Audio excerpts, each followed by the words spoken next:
Hello everyone, I Prashanta Sadapule, Assistant Professor in Department of Computer Engineering of All India Sri Shivaji Memorial Society's Institute of Information Technology, Pune. In today's session, we will discuss fourth type of transformation, that is reflection. In previous three lectures, we already covered three types of transformation, that is translation, rotation and scaling. First, we will discuss what is 2D transformation, then we'll cover what is reflection, and then we'll discuss matrix representation for reflection transformation. 2D transformation.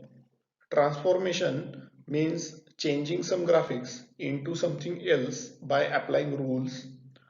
Transformation plays an important role in computer graphics to reposition the graphics on the screen and change their size or orientation.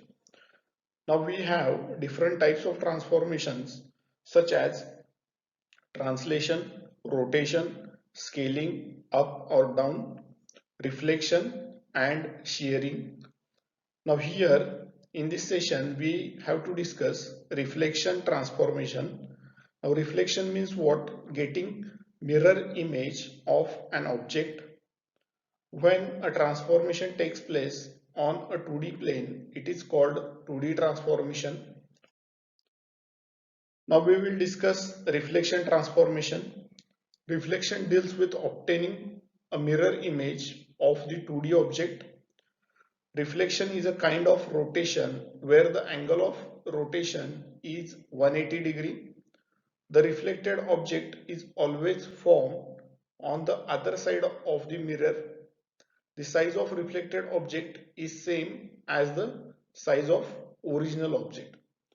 In reflection, we get mirror image of an object and the size remains same in reflection transformation.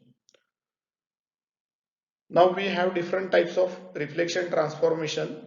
Now here we will discuss two types of reflection transformation, that is reflection on x-axis and reflection on y-axis. As figure shows, two type of reflections, that is reflection on x-axis and reflection on y-axis. Now when we reflect object on x-axis means we negate the y coordinates, and when we reflect object on y-axis means we negate the x coordinates. So here when we have to perform reflection on x-axis, we have to change the y coordinates, and when we have to perform the reflection on y-axis, at that time we have to change the x coordinates.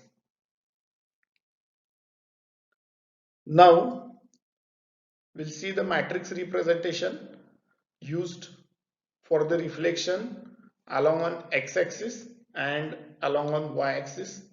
First we'll see the reflection along on x-axis. So we get new coordinates, that is x dash y dash is equal to, we have to multiply by using reflection matrix, that is 1 0 0 1 to original coordinates of the object, that is x and y. So here what we are doing, we are changing the y coordinates. Now we have to see the homogeneous matrix representation for reflection along x-axis.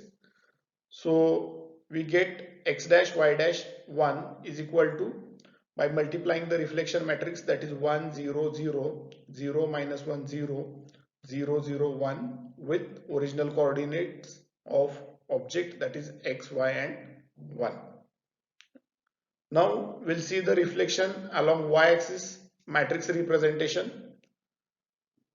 So we get new coordinates, that is x dash y dash by multiplying the reflection matrix, that is minus 1 0 0 1 to original coordinates of object, that is x and y.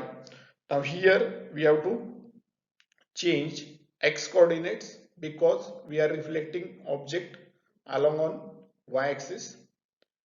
Now we'll see the homogeneous matrix representation for reflection along y axis. So we get x dash y dash 1 is equal to, we have to multiply reflection matrix, that is minus 1 0 0 0 1 0 0 0 1 with original coordinates of object, that is x, y and 1. Thank you.